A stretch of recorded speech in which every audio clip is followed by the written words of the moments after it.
So today is another day, and I'm going to work on maples.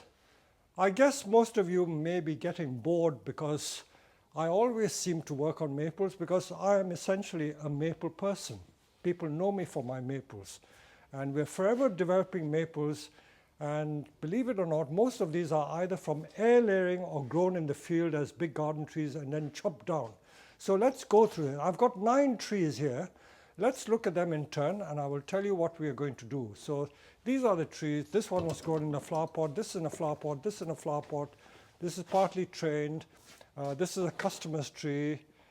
So I'm going to deal with each and every single maple, and let's try and do it within the space of about 50 minutes, 50 minutes. So without further ado, let us look at this one. This is a benichidori, which has a slightly curved trunk, and I'm growing a new leader there, so you can see the new leader. But what I now need to do, because if left to their own devices, the branches spring upwards. I don't want that. I want them slightly down.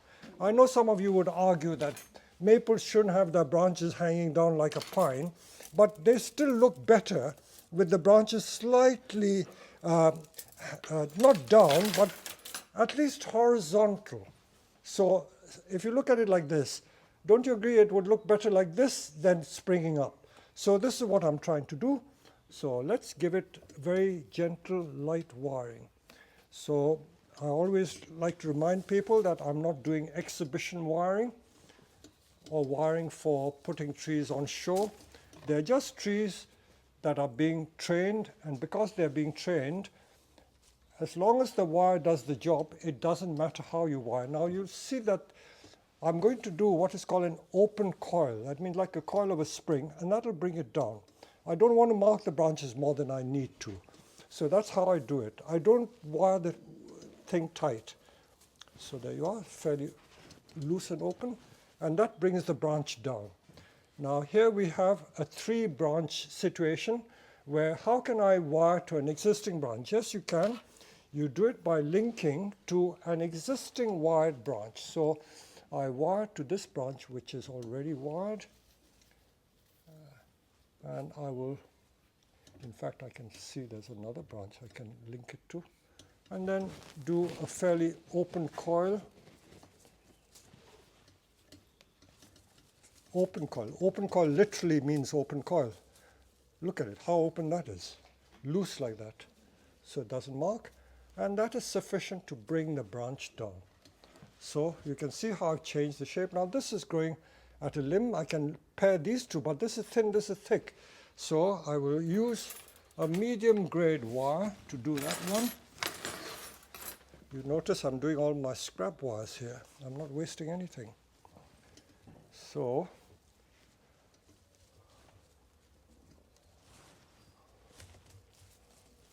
again, fairly open coil. And this is also an open coil just to guide the branch along. I think, that holds. That's very nice. So once I got the shape, I will still trim it back into a roughly triangular shape, like so. And what I will now next do is to tease the roots and put it on a bonsai training pot. I don't need to show you that because that would be really wasting your time. Now let's look at another one which I've been growing in a flower pot. This was dug out from the field about maybe 5 years ago, and I chopped the top off and let the top die. So you can see that it's dying, but the rest of the branches is growing nicely. So I'm not trying to create a bonsai with a single trunk. This is just a natural looking tree. I've learned over the years not to be worried too much about what we call the so-called gatekeepers who tell you, oh, this is not bonsai, that is not bonsai. I do what I feel is beautiful. We are in the business of creating beauty. As long as a tree looks beautiful, you have achieved the objective. So don't worry too much about what other people tell you. So in this situation, I've got these 2 branches, so let's wire them so it looks more tree-like. because in bonsai the inspiration should be from trees that you see in nature, so maples in gardens do grow in a very natural style. And this tree, I'm not being pretentious, I'm just going to wire it to look like a tree that would grow in a nice garden setting. And again, I'm opening it out slightly. I'm not making the branches horizontal, I'm just opening it out. This I will also open out and see where we go.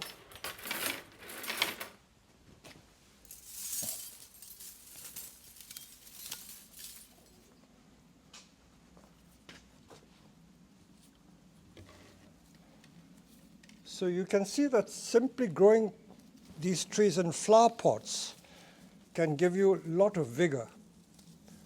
Of course, you need to feed them as well.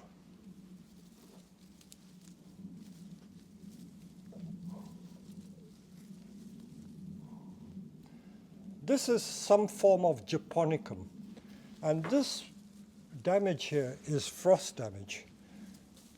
And although this greenhouse is not heated, the frost does come in, and even in a greenhouse sometimes you get frost. This was probably by the doorway, so the frost does come in. So you see how open I've made the tree look. And when this rots some more, I will, with the machine, cut that out and have like a hollow trunk tree. With maples, you will always get the odd little bits of dieback from the old twigs. That is nothing to worry about. See, things like that, twigs like that, you will get with maples. Perfectly normal. And if you are worried about these burnt leaves, just cut them off and you'll get a new crop of leaves. So I think that is as much I need to do to that tree. So eventually when this tree really picks up and I have carved it, you can just imagine, if I just get a temporary pot, you can visualize the tree like that. It will be very credible as a bonsai. So no pretensions of any particular style. That's coming off and that's going to be hollow. So that is the future direction of that tree. And in fact, I will pot it into that pot just to spread the roots out, and that will be almost on its way to becoming bonsai. Now the next one. This one you can see it's still growing in the flower pot, and these are the trees that we were growing in the ground, and then we dug them up about 3-4 years ago, chopped the roots hard and put them in flower pots to grow on in quite good compost. So these are literally straight garden trees that we grow. We chop the top off and then we encourage a new leader to grow. That's how most of the maples are produced. So that is obviously going to be my front. I've already put a bit of wire on last autumn, and let's see what I can make out of this tree.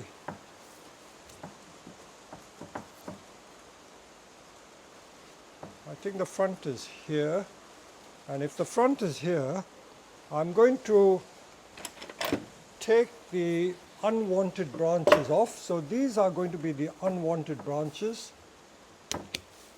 because I want to show the front as much as possible. And this one also I don't need. I've got the new leader growing there.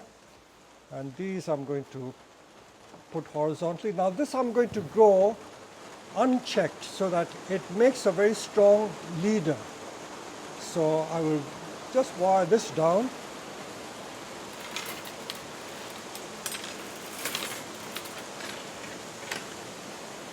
I do apologize for the rain. If you can hear the raindrops, we've had very heavy showers all day, so please bear with me. I've been waiting all day to do the video, but it keeps raining.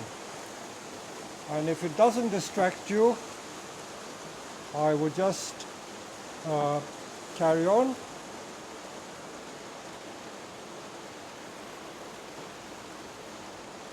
I think I need to take it to the lower branch.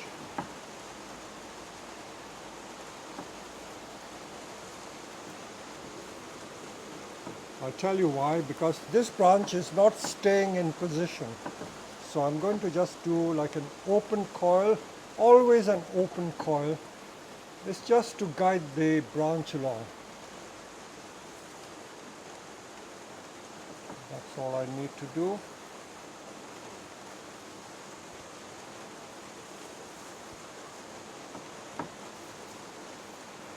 And we will just chop some of these extraneous shoots off. See, even at this stage, the more you cut back like this, the more ramification you will get. So don't be shy about doing that. I also noticed that the wire, I accidentally scraped the bark off, so that could be a problem. So I'm going to get some sealant and seal it. If you do get accidents like this, it won't kill the tree, but what it might do is it may cause too much moisture loss. I don't want that to happen, so I've just put a little sealant there. And where I cut, again, you don't have to seal, but for safety's sake, I'll just be on the safe side. It's better to seal it. I don't want too many branches growing there. And then this, you see, I've got the choice of 2 leaders there. You see it forks there. I won't touch it. I'll just let it grow and hope that one will become stronger, and whichever is the stronger one, I will then develop it into the leader. So that is all I will do with this tree, because I want this to become the leader and I want this to thicken fast. So I leave everything to go. And then I will put it in an even bigger flower pot. That flower pot may be a bit too small because I want vigor, so I'm going to put it in a bigger flower pot. So that's the third one done. Now let's look at some of these trees. This tree I've already done some work on. It's just that it's one of the trees that customers bring in. They tend to neglect it for some reason, so they want me to bring it back. It's lost its shape, but it's just got a nice natural shape, so just let it grow. I just want more branches to develop. This tree has lost a lot of branches. I'm cleaning up the ends, and it's going to be just a very nice natural shaped tree. That's all there is to it. So I've already done a bit of pruning. I've pruned mainly the ingrowing branches. I didn't want any ingrowing branches to grow. So I'm going to trim the tree so that eventually it will become just like a nice broom style tree, which is in fact the natural way maples do grow. So this is what I call the natural shape. Could be inventing new styles, but no, so what? As long as you like it and it looks pleasing, that's what matters. Again, I'm taking care to seal all my cuts.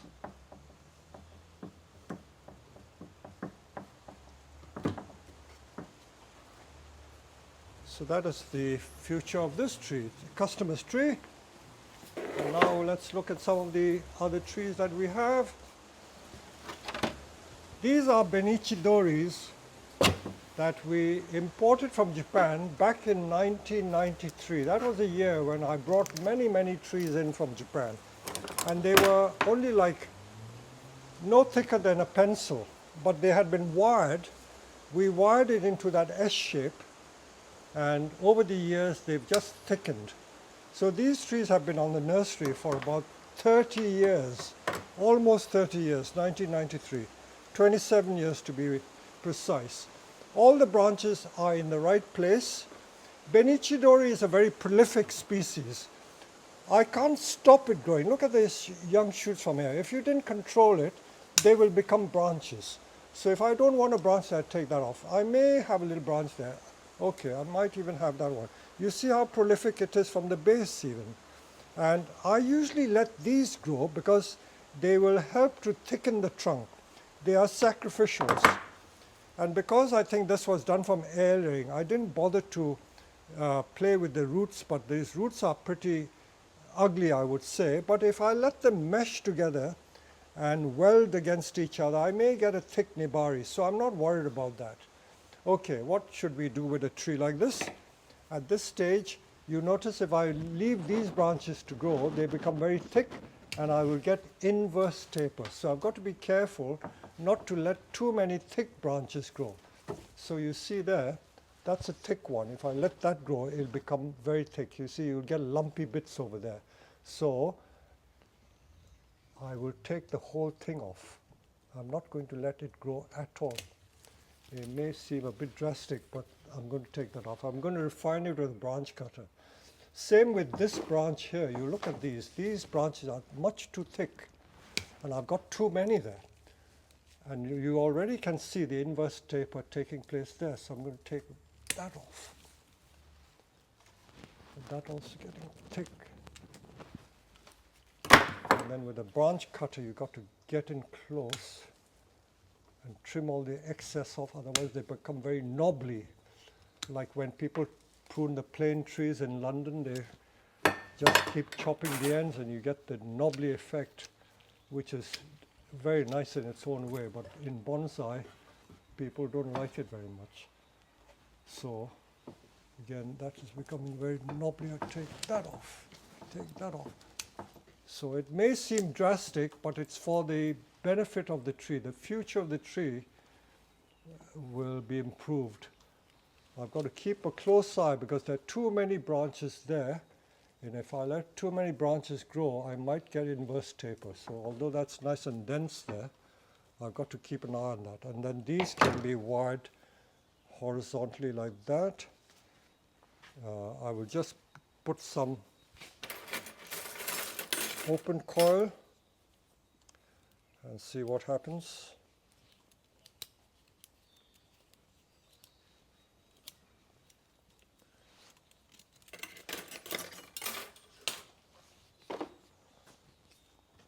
Okay, so because the distance between this and this is so great, I have to do a couple of coils, bring it down, and then wire it.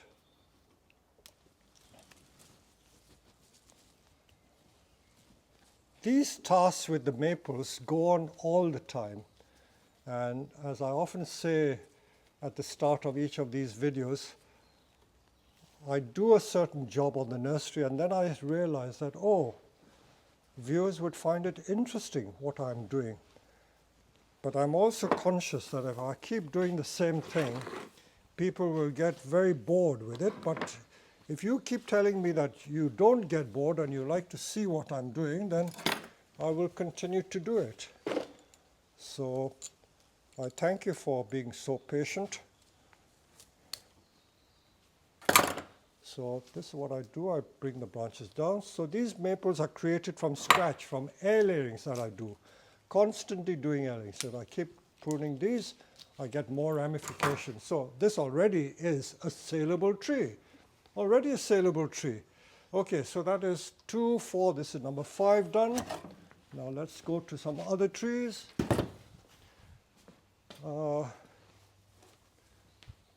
This is yet another one. Look at these massive trunks. These were wired at a young stage because the wire marks are still there, almost like a trident maple the way it has been developed. It's certainly got a weird sort of shape, and someone might like it. I think these burning, I think I may have sprayed with too strong a chemical, but don't worry, it will grow again. So I've got to keep on top of it. Don't let it grow too long, because if you let it grow too long, you won't get ramification. The insides will die. You see, like this one, the inside is dying from lack of light. So if you don't let enough light in, they will die. So all these inside branches, you've got to introduce light into the system. There's not much to be done to this really, because I've been constantly watching the ramification. I may wire some of these outwards. Okay, that's a bit much. That's a bit much.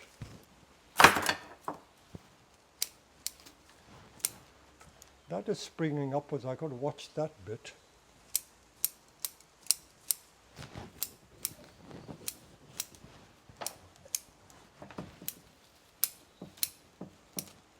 So the more you trim, the more ramifications. Simple.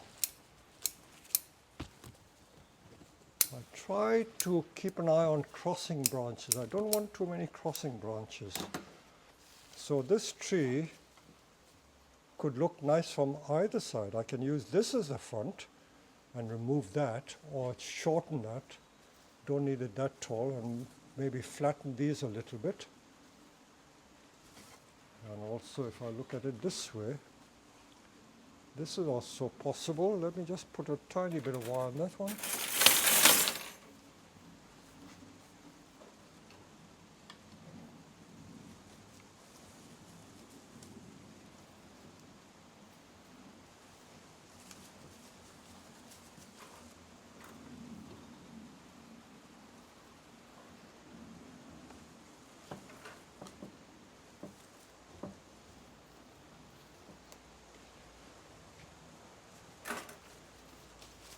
I know some people are going to laugh at the way I wire, but there's method in my madness.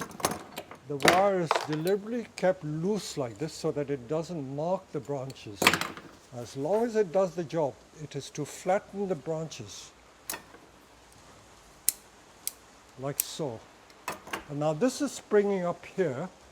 You see how this is springing up, so I'm going to deal with that. So how do I deal with that? I will take the wire round, and I will try and flatten the two together in one go.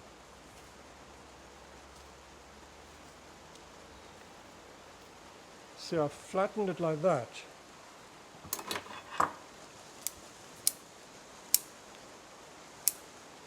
So there you are. I think this is going to go in another bigger mica pot.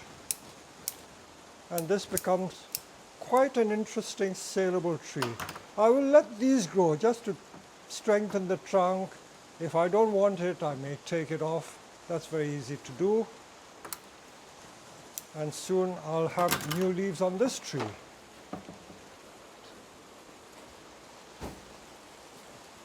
Let's look at some other ones. This is very similar. Again, it's got this knobbly trunk and the branches are there. I might change the front a bit. I don't know. You've got to assess it from every side.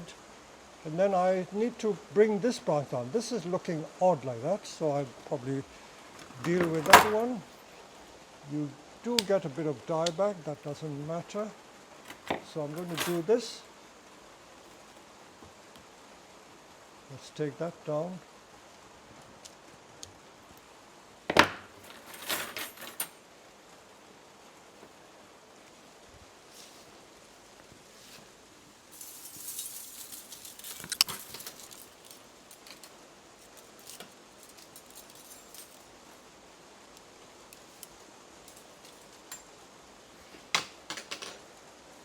So all I need to do is provide an anchor for this branch. Okay, I might take it to the next one. Okay.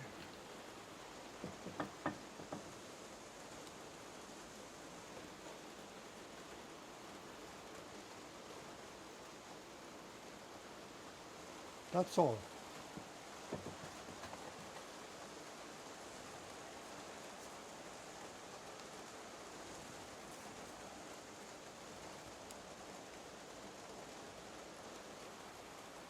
So it looks quite nice from this side. So that's how we keep developing the ramification. And that's all I would do to this one. I may change the angle slightly. There's lots of liverwort going on here. Check the Nebari.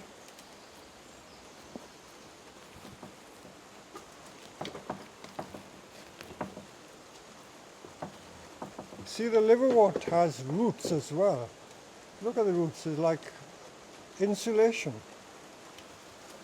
I don't know whether it does the tree any good, but there's a beautiful root base underneath.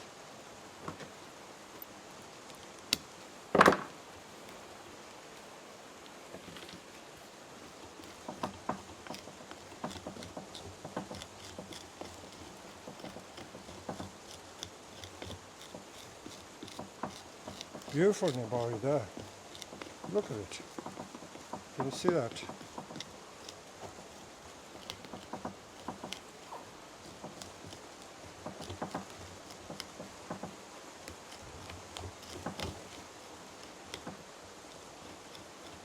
So this can go in a slightly larger training pot with this as the front. So that is done.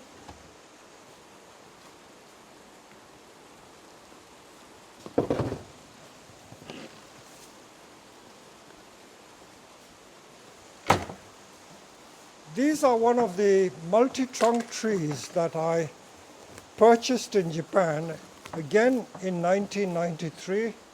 I remember going to Japan with my wife Dawn, and this guy called Ishiguro, I think he is in Kawasaki. He grows nothing but multi-trunk trees, and we bought about 50 or 60 of these trees, and we don't have many of them left.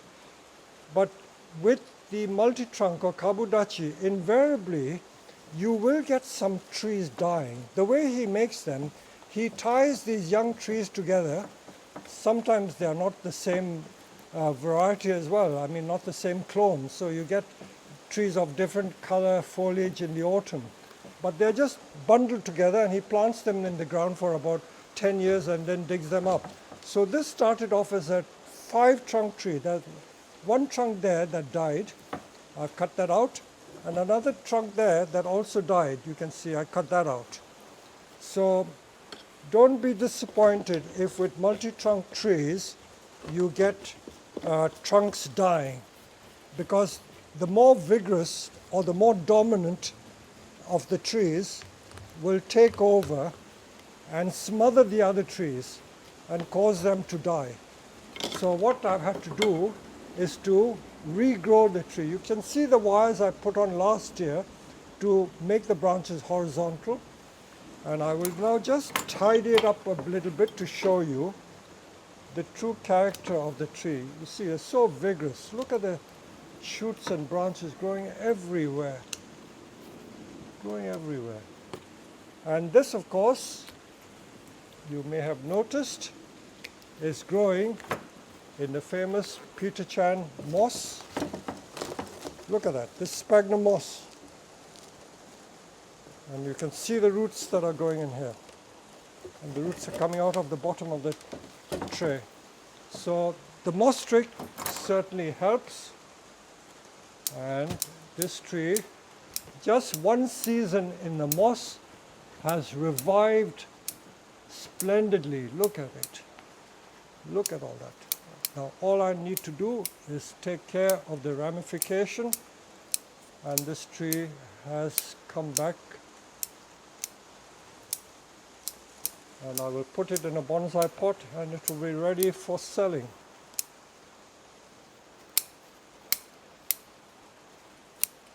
So if ever you have a tree that is weak, the moss trick always works. See, I've got a new branch here. This was produced last year. Completely new branch. That I can wire down. You can see how I've wired these. These were all wired last year.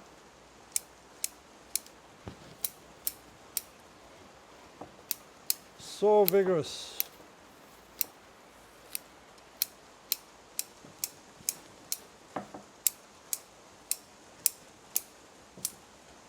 Ramification galore.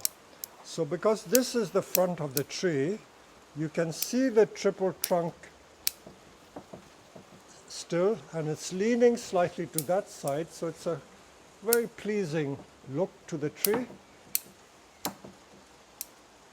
Very pleasing look. And there you go, we will put it in a nice wide pot at that angle. So this is going to be a nice triple trunk. So that's coming on nicely.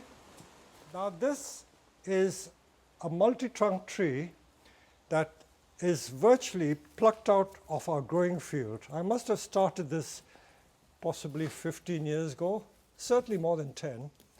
And it was growing as a big tree. The roots were chopped. It had like 4 trunks. But the middle of the tree I didn't like. It was growing straight up. So I chopped the middle out And you can see that it's got the style of my Peter Chan split trunk maple. You know that tree which is my signature tree, more or less. And this is how I've been training this tree. I chopped the center out. And the split trunk maple is called split trunk because the first owner in this country, Mr. Norman Grispeed, he took an axe and he chopped the tree because he didn't like it. So I chopped the center out in this case. And I've created, it's not quite a twin trunk because there's a little tree at the back there. And that branch at the back is decidedly odd if you look at it, but it sweeps around this side and it forms a nice broad base here. So it serves the purpose in creating the triangle. So I've sealed the cut, and this branch was wired with that thick wire last year to get it horizontal, and some new leaders are being grown. And I noticed that one or two branches were broken. Must have got kicked accidentally. I would just point out these trees have been growing in the greenhouse all year round because I get about 2 or 3 months extra growth. And in the greenhouse, we have a lot of pea shingle, and they're grown on pea shingle. And you look at the way the roots are coming out of the pot. Because they're grown on pea shingle, the roots are seeking moisture, so they come out of the pot like this and gives the tree extra vigor. So I like growing on pea shingle for that simple reason. Now let's do a bit of refining on the tree.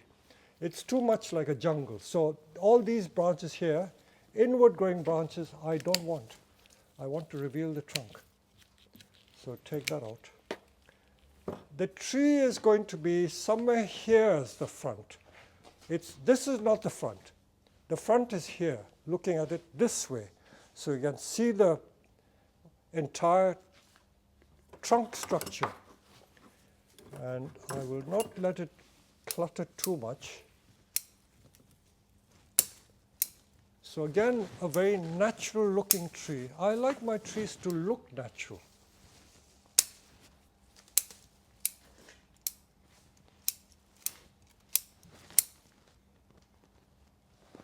And you can see the dome structure. This is my signature style, you know, with the dome effect. Where I see thick branches, I try to take it out. If I can just home in close, you see here is bifurcating. That part is thicker than that. So I will take that out, because if I don't take it out, I will start getting inverse taper. So wherever you see thick branches growing, you've got to be very careful and don't allow them to grow. If you allow them to grow too much, they will get that inverse taper effect. Look at all these vigorous shoots. I don't feed them too much. I just put fertilizer in the normal way, and that is sufficient. That's usually sufficient. And this again is an ordinary mountain maple.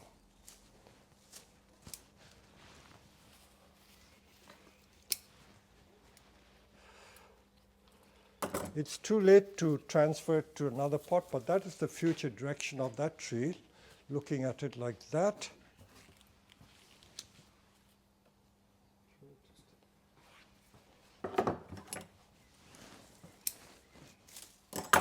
If you look closely there, there are probably far too many branches there, and I usually like to take one of them off. I will take that one off. So I let more light in. So letting light in is also very important, because if you don't, then you get dieback inside. I could wire this a little bit, but I'm not in a rush. But the tree is virtually finished and ready to pot up next year at this angle. It's going to be a large specimen. I love trees this size. This is a very manageable size of bonsai. Once you get serious in bonsai, this is the size of tree that suits a lot of people. Little finer points, if I can just show you. Because I keep pruning these little shoots, you get this knobbly effect here. And this comes from pruning, if you didn't like it. This is a hybrid cutter. Just go around and take it clean off. So we try and get it as smooth as possible. But mind you, some people like the knobbly effect because, again, we're talking of nature. In nature, you see trees that develop these knobbly effects when branches fall. So it's quite common to see that. So this is the tree done, and I hope you've enjoyed it. We've been through 9 trees. There you go.